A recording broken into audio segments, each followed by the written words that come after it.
ओम श्री परमात्मने नमः। ओम श्री गुरुभ्यो नमः। ओम श्री ऋषिभ्यो नमः।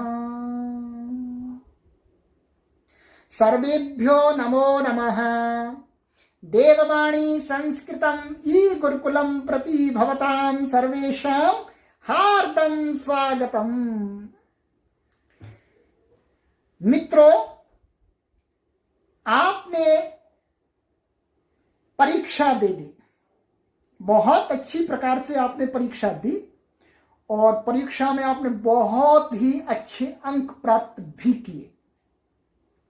इससे मुझे ज्ञात हो गया कि आपको जितना भी पढ़ाया गया था अभी 17 अभ्यासों में, वो सब कुछ समझ में आ गया। आपको सब कुछ समझ में आ गया। आपको 90% नहीं, आपको 100% समझ में आ गया। इतना अच्छा लिखा आपने परीक्षा में, आपने बहुत मार्क्स ले आए, ईमानदारी से आपने लिखा। तो मित्रों, अब हमने 17 अभ्यास पढ़ लिए, सभी विभक्तियां पढ़ ली, कुछ संधि के सूत्र भी पढ़ लिए। अब हम व्याकरण संबंधी और भी चीजों को आगे पढ़ेंगे, क्योंकि ये श्रृंखला तो बहुत लंबी चलनी है। अभी तो 17 अभ्यास हुए हैं, अभी तो हमको 60 पर पहुंचना है। 60 लेसन है इसमें। तो पर हम निरंतर चलते रहेंगे, निरंतर चलते रहेंगे, चलते रहेंगे तो एक दिन तो शिखर पर पहुंचेंगे। कोई नहीं रोक सकता, कोई नहीं रोक सकता। शिखर पर पहुंचेंगे, फिर बहुत अच्छे अच्छे दृश्यों को देखेंगे। तो आइएगा, अब हम 18वें अभ्यास का आरंभ करते हैं। शब्दकोश का विभाग। पात्रम, पात्रम का अर्थ होता है स्थान अथवा बर्तन। बर्तन जो खाने पीने के जो बर्तन होते हैं उनको। भाजनम स्थान अथवा बर्तन, इसका भी वही अर्थ है। आस्पदम, इसका अर्थ है स्थान। स्थानम, स्थानम का अर्थ तो है ही स्थान। प्रमाणम, प्रमाण, प्रमाण आप जानते ही, प्रमाण भाई, प्रमाण दो भाई। ये कैसे कह रहे हो प्रमाण दो? प्रमाण दो, बिना प्रमाण के हम नहीं मानेंगे। आप प्रतिदिन के व्यवहार में प्रमाण शब्द का बहुशः प्रयोग करते हैं। एक देशः मीन्स एक स्थान, कोई एक स्थान। एकता मीन्स एकत्व। एकता आप जानते हैं, हिंदी में भी प्रयोग करते हैं एकता। एकता कोई लड़की का नाम नहीं। एकता मीन्स एकत्व, माने एकजुट जिसको बोलते हैं। तो ये शब्द हैं, इनको आपको स्मरण करना है। आगे रूट्स देखिएगा। ख विभाग। स्पर्ध, स्पर्धा करना। शंक, शंका करना। चेष्ट, चेष्टा करना। कृप को कल्प हो जाता है, ठीक है। जब इसके फॉर्म्स चलाते हैं तो कल्प हो जाता है। इसका अर्थ होता है होना। परा प्लस आय, पलाय मीन्स भागना, भाग जाना, रन अवे। द्युत, चमकना। वेप, कांपना। त्रप, लज्जित होना। तो ये रूट्स हैं, इनको आपको याद करना है, ठीक है। आगे ग विभाग। ये ग विभाग में अव्यय है। एकदा, एक बार। सदा, सर्वदा, हमेशा। एकतः, एक ओर से। एकधा, एक प्रकार से। एकमात्रम, एकमात्र। एकवारम अथवा एक वारे, ऐसा भी कह सकते हैं। एक बार अथवा एक बार में। तो एक बारम माने एक बार, और एक वारे करेंगे तो एक बार में, ऐसा अर्थ आएगा। अब आइए घ विभाग। एकाकिन, अकेला, ये विशेषण होते हैं इसमें। एकांतः एकांत, एक विधः एक प्रकार का। तो ये विशेषण इनके तीनों लिंगों में रूप चलते हैं। तो ये शब्दकोश आपको याद करना है, ठीक है। अब आ जाइएगा आगे सूचना का। पात्र से लेकर के प्रमाण के जो शब्द हैं वो नित्य एक वचन हैं और नपुंसक लिंग हैं, ठीक है। इनका बहुवचन में रूप नहीं चलता है, ये कह रहे हैं, ठीक है। अभी इतना ही इनकी बात को सुनिएगा, आगे ये बताएंगे।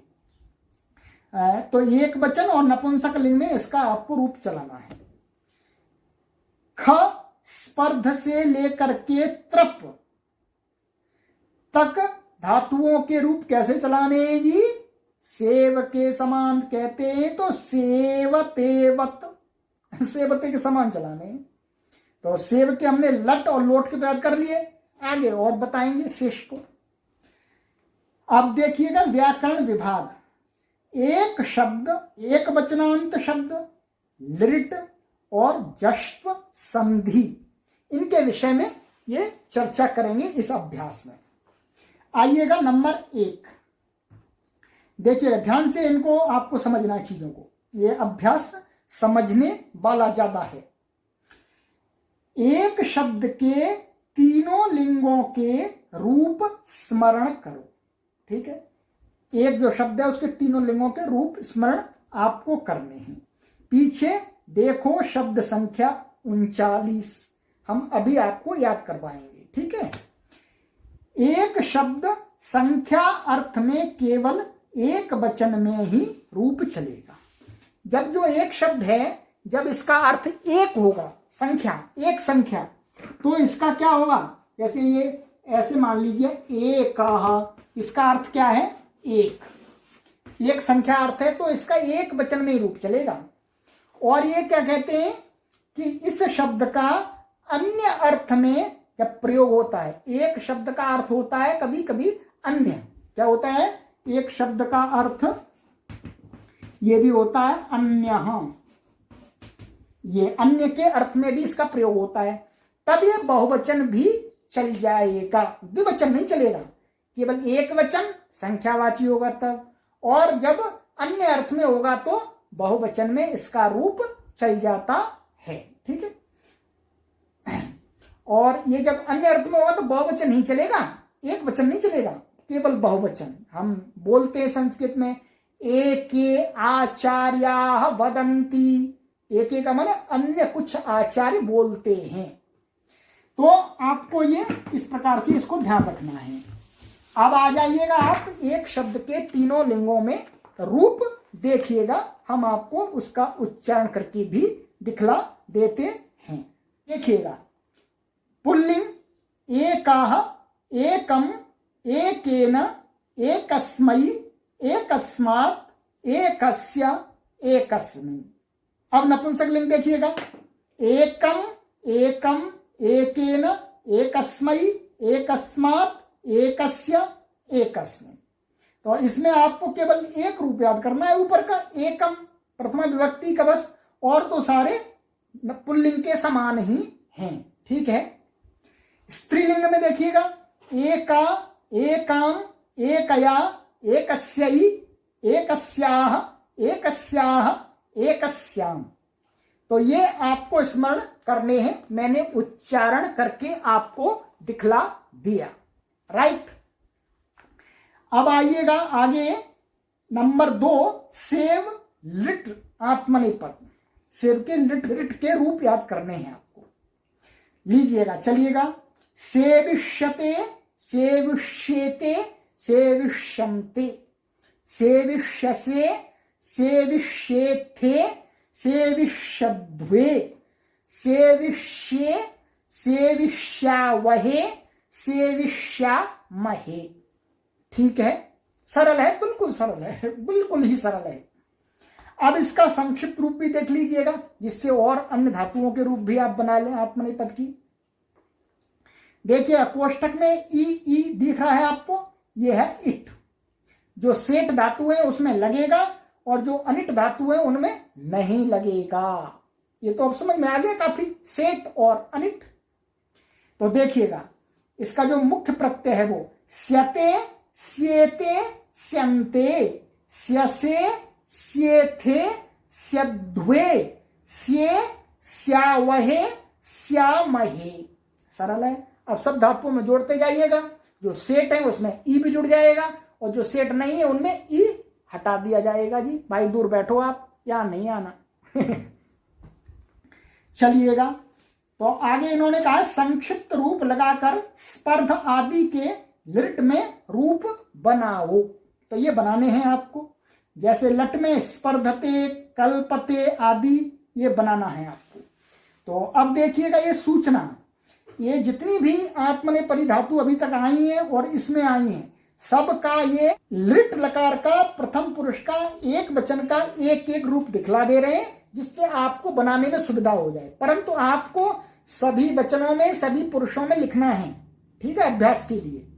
चलिएगा देखिए का विभाग, इन धातुओं में लिट में इष्यते आदि लगेगा।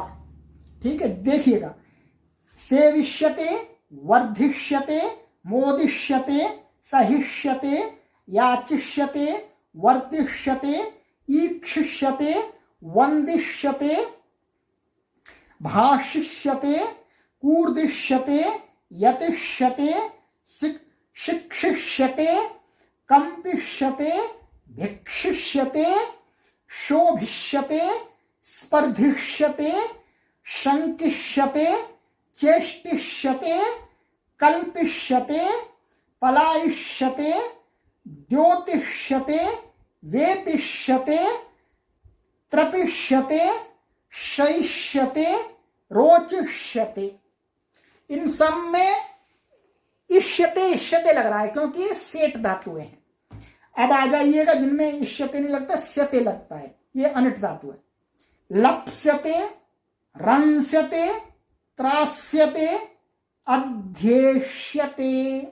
ठीक है, सरल है, कोई परेशानी नहीं है। तो ये आपको याद करना है, सब नोटबुक पर लिख करके अभ्यास करना है।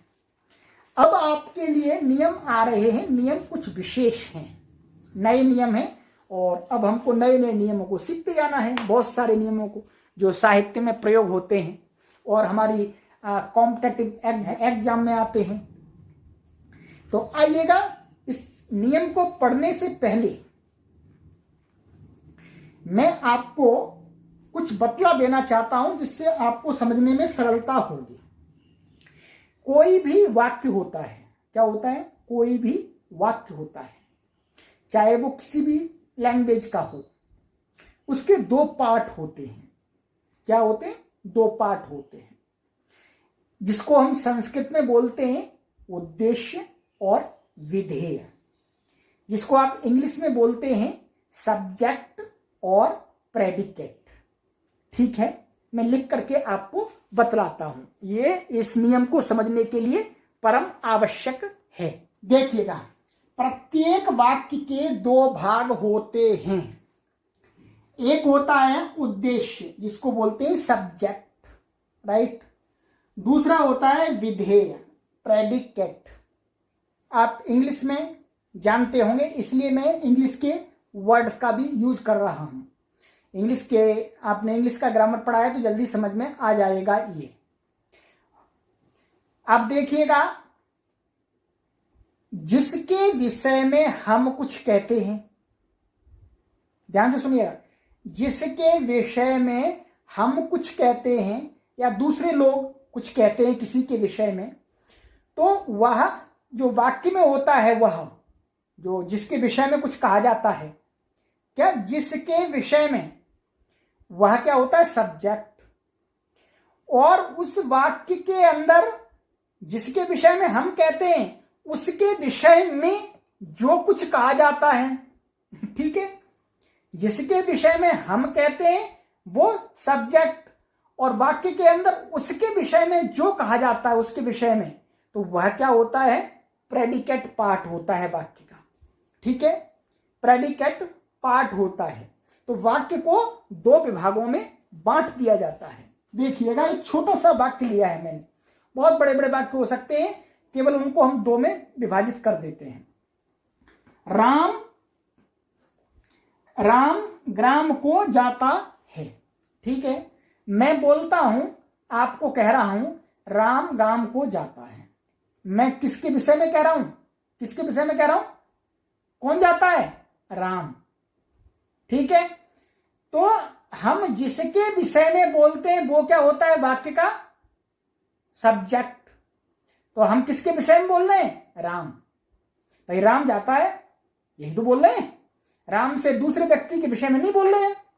तो इसलिए हमने क्या परिभाषा बनाई कि जिसके विषय में हम कुछ कहते हैं, हम का मतलब जो बोलने वाला, प्रयोग करने वाला, वह क्या होता है? वाक्य का सब्जेक्ट भाग। ठीक है, और फिर उसके विषय में जो कुछ कहा जाता है वाक्य में, वह पार्ट कौन सा होता है? Predicate part. ठीक है, अब देखिएगा, ये राम इस वाक्य का क्या हो गया? सब्जेक्ट पार्ट हो गया। और अब इस वाक्य के अंदर राम के विषय में क्या कहा जा रहा है? राम क्या कर रहा है? राम कहां जा रहा है? तो कहते हैं राम ग्राम को जाता है। ये ग्राम को जाता है, ये किसके विषय में कहा जा रहा है? राम के विषय में ये सारा कहा जा रहा है। हमने यही परिभाषा बताई। जिसके विषय में हम कहते हैं वो सब्जेक्ट होता है, और सब्जेक्ट के विषय में जो कहा जाता है वो प्रेडिकेट होता है, विधेय होता है। ठीक है, सब्जेक्ट मीन्स उद्देश्य, प्रेडिकेट मीन्स विधेय। ये संस्कृत के शब्द हैं। अब आपको समझ में आ जाना चाहिए। इस प्रकार से आप बहुत सारे वाक्य बना सकते हैं। जैसे वह पुस्तक पढ़ता है, तो वह क्या हो गया? सब्जेक्ट। पुस्तक पढ़ता है, ये पार्ट क्या हो गया? प्रेडिकेट।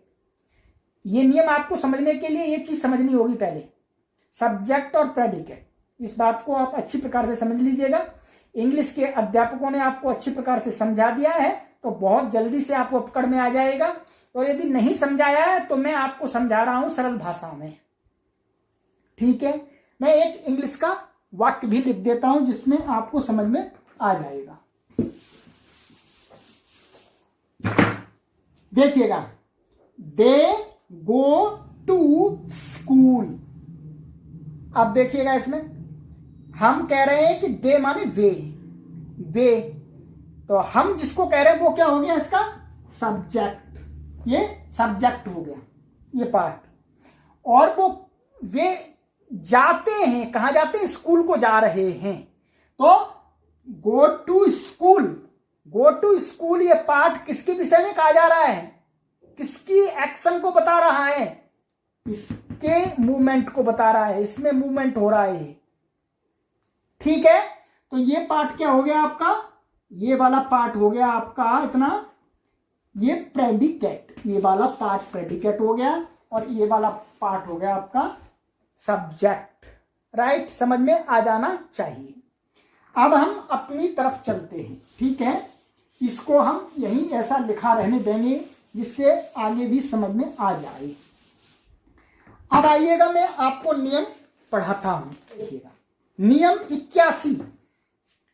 पात्र, आस्पद, स्थान, पद, भाजन और प्रमाण शब्द जब विधेय के रूप में प्रयुक्त होंगे तो इनमें नपुंसक लिंग एक वचन ही रहेगा। इसी को समझाने के लिए मैंने आपको ये सारी कहानी बताई थी। ऊपर शब्दकोश में दिए पात्र है, आस्पद है, स्थान है, पद है, भाजन है और प्रमाण है। जब ये विधेय के रूप में होंगे, विधेय मीन्स प्रेडिकेट, प्रेडिकेट के रूप में होंगे, जब सेंटेंस में इनका प्रयोग प्रेडिकेट के फॉर्म में, रूप में प्रयोग होगा, तो इनका जो लिंग है वो नपुंसक लिंग होगा, और वचन क्या होगा? एक वचन। ठीक है, द्विवचन, बहुवचन और पुल्लिंग और स्त्रीलिंग नहीं होंगे। ये ध्यान रखना है आपको। कब? जब ये वाक्य में प्रेडिकेट के रूप में प्रयोग होंगे तब। और आगे देखिएगा, उद्देश्य रूप में होंगे तो अन्य वचन भी हो जाते हैं।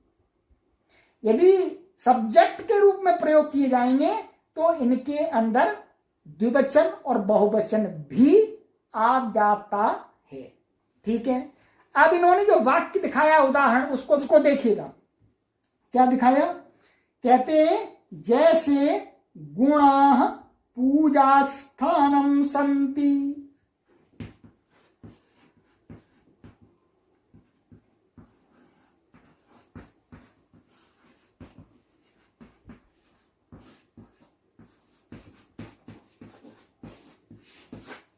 राइट, देखिएगा। अब आपको पहले वाक्य में देखना है कि इसमें सब्जेक्ट पार्ट कौन सा है, प्रेडिकेट पार्ट कौन सा है। ठीक है, हम बोल रहे गुणाः पूजा स्थानम संति, तो हम किसके बारे में बोल रहे हैं? गुणों के बारे में, गुणों के बारे में।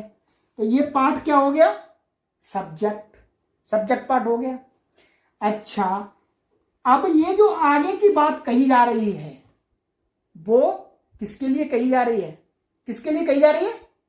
वो इसके लिए कही जा रही है इसके लिए गुणाः पूजा स्थानम संति। गुण कैसे होते हैं?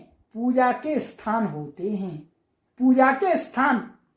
तो ये पूजा स्थानम संति ये किसके विषय में कहा जा रहा है? मेरे विषय में नहीं कहा जा रहा जी, इसके विषय में कहा जा रहा है गुणाः। इसलिए ये पाठ क्या हो गया आपका? विधेय। राइट, ये पाठ क्या हो गया? विधेय। अब कोई परेशानी नहीं होनी चाहिए। ये पाठ क्या हो गया आपका? उद्देश्य। राइट, ये सब्जेक्ट हो गया, ये हो गया आपका प्रेडिकेट। बिल्कुल स्पष्ट हो गई बात। अब आगे और उदाहरण देखिएगा, इन्होंने और भी दिखाया है, इसको हटा देते हैं। आगे इन्होंने उदाहरण दिखाया यूयम मम कृपा पात्रम स्थः। तो देखिएगा, यूयम इस वाक्य का सब्जेक्ट क्या हो गया? यूयम माने तुम लोग। फिर आगे का पार्ट क्या हो गया? मम कृपा पात्रम स्थः। तो ये क्या हो गया? विधेय पाठ हो गया। ठीक है, इसलिए इसमें क्या हुआ? नपुंसकलिंग एक वचन। और इसी प्रकार से पहले वाले वाक्य में भी पूजा स्थानम नपुंसकलिंग एक वचन हुआ। ठीक है, अब आ जाइएगा आगे। भवन्तः प्रमाणम संति, माने आप प्रमाण हैं। तो इसमें सब्जेक्ट क्या हुआ? उद्देश्य क्या हुआ? भवन्तः, भाई आप, हम आपके बारे में बोल रहे हैं। अच्छा, फिर आप क्या हैं? प्रमाणम संति। तो ये प्रमाणम संति जो पार्ट है ये किसके बारे में कहा जा रहा है? भवन्तः। इसलिए वो प्रेडिकेट पार्ट हो गए, विधेय पार्ट हो गए। राइट, और देखिएगा अब दूसरा उदाहरण। दूसरा उदाहरण, अत्र सप्त पात्राणि सन्ति। अब देख लीजिएगा, अभी तक तो हम जो स्थानम का जो प्रयोग कर रहे थे और पात्रम का और प्रमाणम का, वो किस रूप में कर रहे थे? विधेय रूप में, प्रेडिकेट रूप में कर रहे थे। अब इस वाक्य में क्या आ गया? ये उद्देश्य रूप में आ गया, सब्जेक्ट रूप में। क्या कहा? अत्र सप्त पात्राणि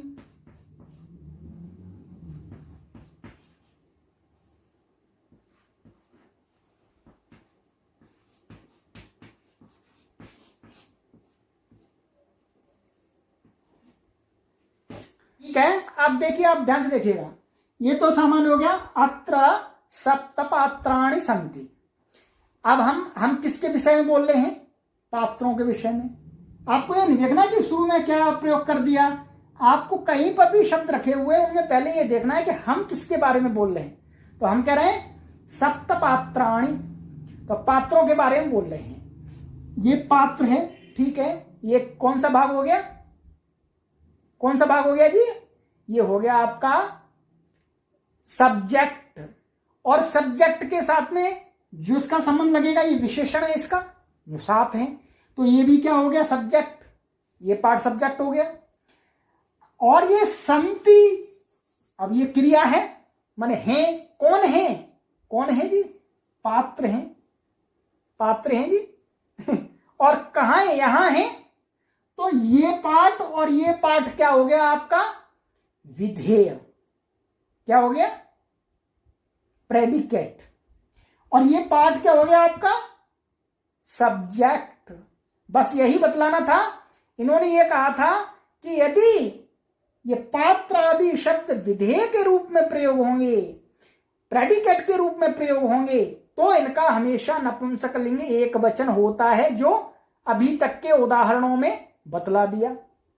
परंतु इनका जब प्रयोग वाक्य के अंदर सब्जेक्ट के रूप में होगा, तब ये बहुवचन भी हो सकते हैं, द्विवचन भी हो सकते हैं।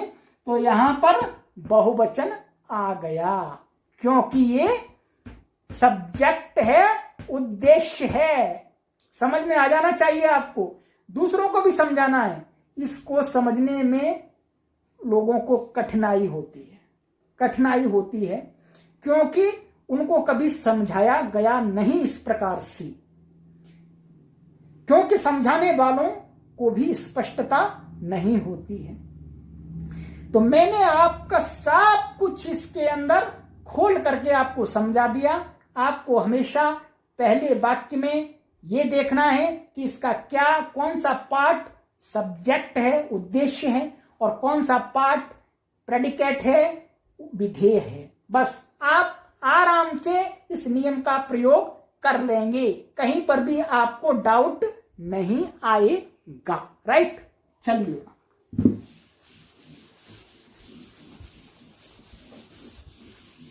अब आगे नियम है 82। संख्याया विधार्थे धा। कहते हैं सभी संख्यावाची शब्दों से प्रकार से, माने प्रकार से अर्थ में धा लगता है। प्रकार का अर्थ में विध, माने प्रकार का इस अर्थ में लगता है विध, और गुण अर्थ में लगता है गुण, तथा बार अर्थ में लगता है वारम, लगता है, ये प्रत्यय हैं। ठीक है ना। तो अभी आप देखिएगा, जैसे एक धा, तो एक धा का अर्थ क्या है? एक प्रकार से, और द्विधा दो प्रकार से, त्रिधा तीन प्रकार से, बहुधा बहुत प्रकार से। एक विधा एक प्रकार का, ये का अर्थ लग रहा है। द्विविधा दो प्रकार का। इसी प्रकार से इसमें जो गुण और वारम वाले नहीं दिखाए हैं, तो आप वैसा भी कर सकते हैं। द्विगुणम, एक वारम, त्रिवारम, चतुर्वारम, पंचवारम, पंचगुणम, षड्गुणम। तो ये भी आप जोड़ सकते हैं, उदाहरण बना सकते हैं, सरल है। ठीक है। अब आइएगा नियम 83, इसको समझना है। झलाम जशोन्ते। झलो माने वर्ग के पहले, दूसरे, तीसरे और चौथे, और ऊष्म को यश माने वर्ग का तीसरा, माने अपने वर्ग का तीसरा अक्षर होते हैं। कहते हैं झल यदि पद के अंत में हो तो, पद मीन्स शब्द के अंत में यदि झल है, तो झल के अंतर्गत क्या आते हैं जी? वर्ग के चौथे, तीसरे, दूसरे, पहले और ऊष्म वर्ण। यदि वो वर्ग के अंत में है तो उनको क्या हो जाता है? उसी वर्ग का तीसरा अक्षर हो जाता है। क वर्ग का कोई अक्षर है तो क वर्ग का तीसरा हो जाएगा, च वर्ग का है तो च वर्ग का तीसरा हो जाएगा। तो ये उदाहरण देखिएगा, समझ में आ जाएगा। पद अर्थात सुबंत और तिगंत, जो शब्द रूप हैं वो सुबंत हैं, और जो धातु रूप हैं वो तिगंत हैं। जगत प्लस ईशः जगदीशः। तो देखिएगा, लिख करके भी बतला देता हूं मैं आपको, सरल है वैसे। ये क्या है? जगत प्लस ईशः। ये क्या है, एक शब्द है, एक पद है, सुप तिङन्तम पदम से इसकी पद संज्ञा है। तो ये पद के अंत में क्या है, त। ये वर्ग का कौन सा अक्षर है, पहला, तो झल में आ गया जी। तो झलाम जशो अंते ने क्या कहा, पद के अंत में यदि झल होगा तो उसको उसी वर्ग का तीसरा हो जाएगा। तो त वर्ग का तीसरा अक्षर कौन सा है, द। ठीक है, तो क्या बन जाएगा, जगदीशाः। जगदीशा माने जगत का स्वामी। इसी प्रकार से षट प्लस दर्शनम, षड दर्शनम। ठीक है, लग गया, कोई परेशानी नहीं है। तक को ड हो गया तीसरा। तो मित्रों, ये अभ्यास का हमने जो पाठ्य भाग था वो पढ़ लिया, और इसमें आपको जो एक नियम आया है उद्देश्य और विधेय वाला, उसको अच्छी प्रकार से समझना है। ठीक है, अब इस कक्षा को हम यहीं विराम देते हैं। आगे की कक्षा में हम गृह कार्य करेंगे। अस्तु सर्वेभ्यो नमो नमः।